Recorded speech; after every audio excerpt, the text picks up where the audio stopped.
ദൈവനാമത്തിന് മഹത്വം ഉണ്ടാകുമാറാകട്ടെ. ഇന്നുവരെ ജൂപ്പാൻ ദൈവം തന്ന ഉപകാരങ്ങളെ ഓർത്ത് സ്തോത്രം ചെയ്യാം. ഞാൻ കുര്യൻ എം ചാക്കോ. ദേശാഭിമാനി ദിനപത്രത്തിൻ്റെ അക്ഷരമുറ്റം പേജിൽ 2025 ഡിസംബർ മാസം 11 മനുഷ്യന്റെ കണ്ണിലൊരു ലെൻസ് എന്ന മേലെഴുത്തോടെ SCERTയുടെ റിസർച്ച് ഓഫീസറായ ഡോക്ടർ TV വിനീഷ് അവറുകൾ 10ാം ക്ലാസ് ജീവശാസ്ത്ര പാഠഭാഗത്തിന്റെ അനുബന്ധ പഠനത്തിന് ഉപയോഗപ്പെടുന്ന നിലയിൽ മനുഷ്യന്റെ കണ്ണിൽ എങ്ങനെയാണ് ഒരു ലെൻസ് ഉണ്ടാകുന്നതെന്ന് വിശദീകരിച്ചിട്ടുണ്ട്. ആ ലേഖനം അങ്ങനെ തന്നെ ഏവരുടെയും ശ്രദ്ധയിലേക്ക് വായിച്ച് കേൾപ്പിക്കുന്നു. മനുഷ്യ നേത്രത്തെ പലപ്പോഴും ഒരു ക്യാമറ കണ്ണിനോട് ഉപമിക്കാറുണ്ട്. അതിൻ്റെ ഏറ്റവും പ്രധാനപ്പെട്ട ഭാഗങ്ങളിൽ ഒന്നാണ് ലെൻസ്. കണ്ണിൻ്റെ നിറമുള്ള ഭാഗമായ ഐറിസിന് പിന്നിൽ സ്ഥിതി ചെയ്യുന്ന ലെൻസ് സുതാര്യവും വഴക്കമുള്ളതും കോൺവെക്സ് ആകൃതിയുള്ളതും ആണ്. വ്യത്യസ്ത ദൂരങ്ങളിലുള്ള വസ്തുക്കളുടെ വ്യക്തമായ ചിത്രങ്ങൾ നമുക്ക് കാണാൻ കഴിയുന്ന തരത്തിൽ റെറ്റിനയിലേക്ക് പ്രകാശം കേന്ദ്രീകരിക്കുക എന്നതാണ് ഇതിൻ്റെ പ്രധാന ധർമ്മം.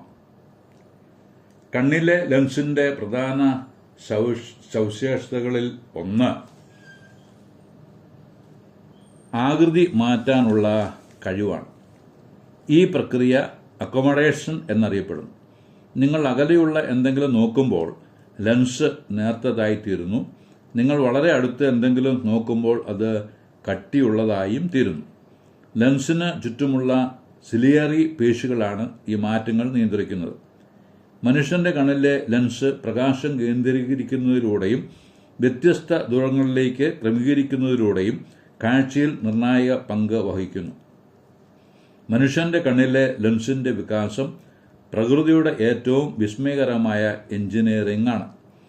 വളരുന്ന ഒരു ഭ്രൂണത്തിനുള്ളിൽ ഉപകരണങ്ങളോ യന്ത്രങ്ങളോ എഴുതി തയ്യാറാക്കിയ നിർദ്ദേശങ്ങളോ ഇല്ലാതെ ഒരു ലെൻസ് കുറ്റമറ്റ രീതിയിൽ രൂപപ്പെട്ടു വരുന്നത് സങ്കല്പിച്ചു നോക്കൂ.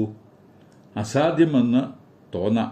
എന്നാൽ പരിണാമം എന്ന സുദീർഘ പ്രക്രിയയിൽ ഉരുത്തിരിഞ്ഞ ജനിതക ബ്ലൂ പ്രിന്റുകൾ വഴികാട്ടികളാകുമ്പോൾ അത് സ്വാഭാവികമായി സംഭവിക്കുന്നു. ലെൻസിന്റെ വികാസം വളരെ നേരത്തെ ഭ്രൂണ വളർച്ചയുടെ ഏകദേശം 4ാം ആഴ്ചയിൽ ആരംഭിക്കുന്നു. ഈ ഘട്ടത്തിൽ ഭ്രൂണം ഒരു പയർമണിയേക്കാൾ ചെറുതാണ്. പക്ഷേ അതിനുള്ളിൽ കണ്ണിന്റെ അടിസ്ഥാന കാര്യങ്ങൾ രൂപപ്പെടുത്തുന്ന തിരക്കിട്ട പ്രവർത്തനങ്ങൾ നടക്കുന്നുണ്ട്. ഭ്രൂണത്തിലെ ചർമ്മം പോലെയുള്ള കോശത്തിന്റെ ഒരു ചെറിയ ഭാഗം കട്ടിയാവുകയും അകത്തേക്ക് മടങ്ങുകയും ചെയ്യുന്നതാണ് ഇതിന്റെ തുടക്കം. ലെൻസ് പ്ലാക്കോട്ട് എന്നറിയപ്പെടുന്ന ഈ മടങ്ങിയ ഭാഗം മൃദുവായ കളിമണ്ണ് കുഴിഞ്ഞുണ്ടാകുന്ന കുമിള പോലെയാണ്. പിന്നീട് ഈ കുമിള ഒരു പൊള്ളയായ പന്തിന്റെ രൂപത്തിലാകുന്നു. അപ്പോഴതിനെ പ്രാഥമിക ലെൻസ് വെസിക്കിൾ എന്ന് വിളിക്കാം. ലെൻസ് വെസിക്കിളിലെ മാറ്റങ്ങൾ. ലെൻസ് വെസിക്കിളിനുള്ളിലെ ശ്രദ്ധേയമായ മാറ്റങ്ങളിലെ അടുത്ത ഘട്ടം കുമിളയുടെ ഉള്ളിലെ പൊള്ളയായ സ്ഥലം നിറയ്ക്കലാണ്. ലെൻസിന്റെ വെസിക്കിളിന്റെ പിൻഭാഗത്തെ ഭിത്തി രൂപപ്പെടുത്തുന്ന കോശങ്ങൾ മുൻവശത്തെ ഭിത്തിയിലേക്ക് ഏതാണ്ട് റബ്ബർ ബാൻഡ് പോലെ നീളുകയും അവയാൽ ഉള്ളറ നിറയുകയും ചെയ്യുന്നു. പതിയെ ഈ കോശങ്ങൾക്ക് അവയുടെ ന്യൂക്ലിയസും മറ്റ് കോശങ്ങളും ഇല്ലാതാകും. അത് കണ്ണാടി പോലെ പൂർണ്ണമായും സുതാര്യമാകുന്നു. ഇതാണ് പ്രാഥമിക ലെൻസ് നാരുകൾ. നാരുകൾ എന്നാൽ വലിഞ്ഞ് നീണ്ടും ആന്തരിക ഭാഗങ്ങൾ അലിഞ്ഞ് ഇല്ലാതായും പ്രത്യേകമായി പ്രയോഗപ്പെട്ട കോശങ്ങൾ ആണെന്ന് ഓർക്കണം. ശരീരത്തിൻ്റെ സർവ്വതും കോശനിർമ്മിതമാണല്ലോ. ലെൻസും അങ്ങനെ തന്നെ. ഒരു ഗ്ലാസ് ഭിത്തിയുള്ള മുറിയിലേക്ക് വെളിച്ചം നിറയുവാൻ അതിൽ നിന്ന് കർട്ടനുകളും ഫർണിച്ചറുകളും മറ്റു സാധനങ്ങളുമെല്ലാം നീക്കം ചെയ്യുന്നത് പോലെയാണ് ലെൻസ് നാരുകളായ കോശങ്ങൾ പരിണമിക്കുന്നത്. ഇപ്പോൾ ഭ്രൂണത്തിന് 6 or 7 ആഴ്ച മാത്രമായിരിക്കും പ്രായം. കാഴ്ചയിലേക്ക്. ഭ്രൂണം വളരുമ്പോൾ ലെൻസ് നാരുകളുടെ പുതിയ പാളികൾ അരികുകളിൽ നിന്ന് രൂപം കൊള്ളുന്നു. ഒരു ഉള്ളിയുടെ പാളികൾ പോലെ അടുക്കടുക്കായി ഓരോ പാളിയും ചേരുമ്പോൾ ലെൻസിന് ശക്തിയും വ്യക്തതയും വഴക്കവും വർദ്ധിക്കുന്നു. അത് പറയുന്നത്ര ലളിതമല്ല. ശ്രദ്ധാപൂർവം ക്രമീകരിക്കപ്പെട്ടാലേ ലെൻസ് സുതാര്യമാകൂ. ഈ പ്രക്രിയയിൽ തെറ്റുവന്നാൽ കാഴ്ച പ്രയാസമോ ജന്മനായുള്ള തിമിരമോ ഒക്കെ സംഭവിക്കാം. എന്നാൽ അത് അപൂർവമായിട്ട് മാത്രം സംഭവിക്കുന്ന ഒന്നാണ്. കണ്ണിലെ ലെൻസ് പോലെ നാം ജനിക്കുന്നതിന് മുമ്പ് തന്നെ നമ്മുടെ ശരീരം അണുവിട തെറ്റാത്ത കൃത്യതയോടെ സങ്കീർണമായ എത്രയെത്ര ഘടനകളെയാണ് സൃഷ്ടിക്കുന്നത്. അത്ഭുതം, അവിശ്വസനീയം, അമാനുഷികം എന്നൊക്കെ നമുക്ക് തോന്നാം. കാലം നമ്മുടെ ജനിതകത്തിൽ എഴുതി ചേർത്ത പ്രോഗ്രാം കോഡുകളാണ് ഇതിനെല്ലാം നിയന്ത്രിക്കുന്നത് എന്നറിയും വരെ തലമുറയിൽ നിന്ന് അടുത്ത തലമുറയ്ക്ക് പകർന്നു കിട്ടുന്ന സന്ദേശങ്ങളിലാണ് എല്ലാ നിർമ്മാണ രഹസ്യങ്ങളും ഉള്ളത്. പക്ഷേ അത് അത്ര രഹസ്യമല്ല. കാരണം ആ രഹസ്യങ്ങൾ ഇന്ന് ശാസ്ത്രം വ്യക്തമായിട്ട് വിവരിച്ച് നമുക്ക് നൽകുന്നുണ്ട്. ഡോക്ടർ TV ബിനീഷ് അവറുകൾ എഴുതിയ മനുഷ്യൻ്റെ കണ്ണിലൊരു ലെൻസ് എന്ന വിഷയത്തെക്കുറിച്ചുള്ള കുറിപ്പ് വായിച്ചപ്പോൾ ലെൻസിൻ്റെ വികാസം മാത്രമല്ല, എത്ര അതിശയകരമായ ഒരു സൃഷ്ടിപ്പാണ് മനുഷ്യ ശരീരത്തോട് ബന്ധപ്പെടുത്തി പറഞ്ഞിരിക്കുന്നത് എന്നത് ശ്രദ്ധേയമാണ്. സങ്കീർത്തനങ്ങൾ 139:13 മുതൽ ഉള്ള വാക്യങ്ങളിൽ ദാവീദ് രാജാവ് പറഞ്ഞത്, ദൈവമേ, അങ്ങ് അല്ലയോ എൻ്റെ അന്തരങ്ങളെ നിർമ്മിച്ചത്. എൻ്റെ അമ്മയുടെ ഉദരത്തിൽ അങ്ങ് എന്നെ മടഞ്ഞു. ഭയങ്കരവും അതിശയകരവുമായി എന്നെ സൃഷ്ടിച്ചിരിക്കയാൽ ഞാൻ നിനക്ക് സ്തോത്രം ചെയ്യുന്നു. അങ്ങയുടെ പ്രവൃത്തികൾ അത്ഭുതകരമാകുന്നു. അത് എൻ്റെ ഉള്ളം നല്ലവണ്ണം അറിയുന്നു. ഡോക്ടർ ബിനീഷ് ഒരു ലെൻസിൻ്റെ ഘടന ബലവത്താകുന്നത് കണ്ട് 3 വാക്ക് അറിഞ്ഞോ അറിയാതെയോ രേഖപ്പെടുത്തിയിട്ടുണ്ട്. 1 അത്ഭുതം, 2 അവിശ്വസനീയം, 3 അമാനുഷികം.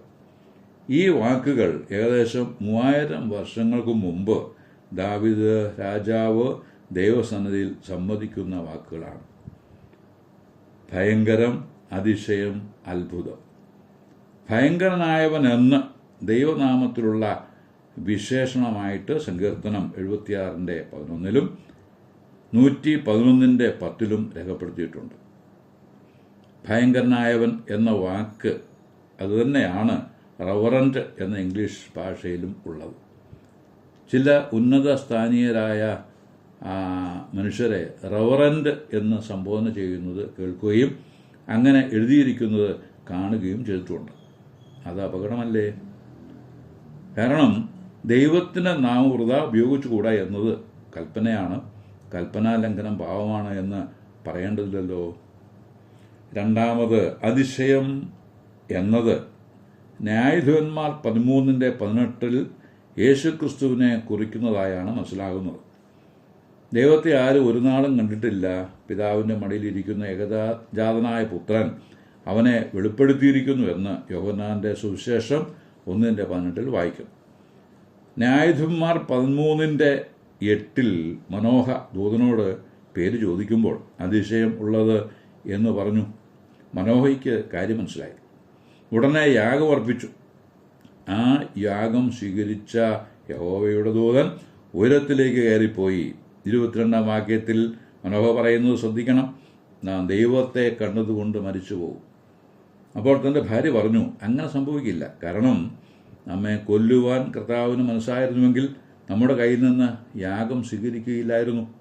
യാഗം സ്വീകരിച്ചതിനാൽ അത് കർത്താവായ ദൈവമായിരുന്നു എന്ന് അവർ മനസ്സിലാക്കിയതുപോലെ നാമും മനസ്സിലാക്കിയിരുന്നേ പറ്റൂ. 3 അത്ഭുതം. ഈ പേര് യേശുവിന് ലഭിച്ചതായിട്ടാണ് യെശയ്യാപ്രവാചകന്റെ പുസ്തകം 9:6 നിന്ന് മനസ്സിലാകുന്നത്. മലയാള ബൈബിളിൽ അത്ഭുതമന്ത്രി എന്ന് പറഞ്ഞിരിക്കുമ്പോൾ ഇംഗ്ലീഷ് ബൈബിളിൽ വണ്ടർഫുൾ കൗൺസിലർ എന്ന് 2ആയി തിരിച്ച് പറഞ്ഞിരിക്കും. യേശുക്രിസ്തു എന്ന വ്യക്തിയെ കുറിക്കുന്ന പ്രയോഗങ്ങൾ തന്നെയാണത്. ഏത് സൃഷ്ടിയെ എടുത്ത് അപഗ്രഥിച്ചാലും അത്ഭുതം തന്നെയാണ് എന്നേ പറയുവാൻ കഴിയും. എന്നാൽ ഒരു പടി കൂടി മുമ്പോട്ട് കടന്ന് അത്ഭുതമായവൻ തന്നെയാണ് ഇവയെല്ലാം സൃഷ്ടിച്ചത് എന്ന് മനസ്സിലാക്കി അംഗീകരിച്ചാൽ അത് ദൈവനാമത്തിന് മഹത്വമാണ്, നമുക്ക് അനുഗ്രഹവുമാണ്. തിരുവെഴുത്ത് പറയുന്നത് ശ്രദ്ധിക്കുക. യോഹന്നാന്റെ സുവിശേഷം 1:1 ആദിയിൽ വചനമുണ്ടായിരുന്നു, വചനം ദൈവത്തോടു കൂടെ ആയിരുന്നു, വചനം ദൈവമായിരുന്നു. 14 വാക്യത്തിൽ വചനമാണ് ജഡമായി തീർന്ന് കൃപയും സത്യവും നിറഞ്ഞവനായി നമ്മുടെ ഇടയിൽ പാർത്ത കർത്താവായ യേശുക്രിസ്തു. 2 വാക്യത്തിൽ ദൈവത്തോടുകൂടി ആയിരുന്നവൻ സകലവും സൃഷ്ടിച്ചു എന്നും ഉളവായതൊന്നും അവനെ കൂടാതെ ഉളവായില്ല എന്നും വ്യക്തമായിട്ട് രേഖപ്പെടുത്തിയിരിക്കുന്നു. ഈ കാര്യങ്ങൾ കൂടുതൽ വിവരിപ്പാൻ ആവശ്യം ഉള്ളതെങ്കിലും വിസ്താര ഭയത്താൽ ഇപ്പോൾ അതിനായി മുതിരുന്നില്ല. ഡോക്ടർ വിനീഷ് അവറുകൾ തൻ്റെ കുറിപ്പിൻ്റെ 3 ഖണ്ഡിയുടെ തുടക്കം ഇങ്ങനെയാണ് ഉള്ളത്. മനുഷ്യൻ്റെ കണ്ണിലെ ലെൻസിൻ്റെ വികാസം പ്രകൃതിയുടെ ഏറ്റവും വിസ്മയകരമായ എഞ്ചിനീയറിംഗ് ആണ് എന്ന് എഴുതിയിരിക്കുന്നു. ആ എഞ്ചിനീയറിങ്ങിനെ കുറിച്ച് റോമാലേഖനം 1:19 മുതൽ വായിക്കുന്നത്, ദൈവത്തെക്കുറിച്ച് മനുഷ്യൻ അറിയേണ്ടതൊക്കെയും ദൈവം തന്നെ വെളിപ്പെടുത്തിയിരിക്കുന്നു. ദൈവത്തിൻ്റെ നിത്യശക്തിയും ദൈവത്വവുമായിട്ടുള്ള അദൃശ്യ ലക്ഷണങ്ങൾ ലോക സൃഷ്ടി മുതൽ ദൈവത്തിൻ്റെ പ്രവൃത്തികളാൽ ബുദ്ധിക്ക് വ്യക്തമായി മനസ്സിലാകത്തക്ക വിധം വെളിപ്പെടുത്തി തന്നിരിക്കുന്നു. ഒരു മനുഷ്യരും ഒന്നും പറയുവാൻ കഴിയാതെ വണ്ണം അത് വ്യക്തമായിട്ട് വിവരിച്ചിട്ടും ഉണ്ട്. മുട്ടുസൂചിയുടെ മുട്ടുപോലും എഞ്ചിനീയറിങ്ങിന് അതിൻ്റെ വൈഭവത്തിലൂടെയാണ് സൃഷ്ടിക്കപ്പെടുന്നത്. അങ്ങനെയെങ്കിൽ എൻ്റെയും നിങ്ങളുടെയും പ്രപഞ്ചത്തിൻ്റെയും സൃഷ്ടിക്ക് പിന്നിൽ ഒരു ബുദ്ധിയുള്ള ശക്തിയുടെ വ്യാപാരം കാണാൻ കഴിയുന്നില്ലേ? ദൈവം ആദിയിൽ ആകാശവും ഭൂമിയും സൃഷ്ടിച്ചു, പിന്നെ മനുഷ്യനെയും എന്ന് വ്യക്തമായി രേഖപ്പെടുത്തിയിരിക്കുന്നു. ഡോക്ടർ പിന്നെയും പറയുന്നത്, കാലം നമ്മുടെ ജനിതകത്തിൽ എഴുതി ചേർത്ത പ്രോഗ്രാം കോഡുകളാണ് ഇവയെല്ലാം നിയന്ത്രിക്കുന്നത് എന്നാണ്. പ്രവൃത്തിയുടെ പുസ്തകം 17:26 മനുഷ്യർക്ക് വേണ്ടിയാണ് ദൈവം കാലങ്ങളും അതിരുകളും നിശ്ചയിച്ചത് എന്ന് എഴുതിയിട്ടുണ്ട്. അതല്ലാതെ കാലവും അതിരുകളും സൃഷ്ടിയൊന്നും നടത്തുന്നില്ല. കാലം മായ്ക്കാത്ത മുറിവുകളില്ല എന്നൊക്കെ പറയുമ്പോൾ ഒരു കാര്യം നാം മനസ്സിലാക്കണം.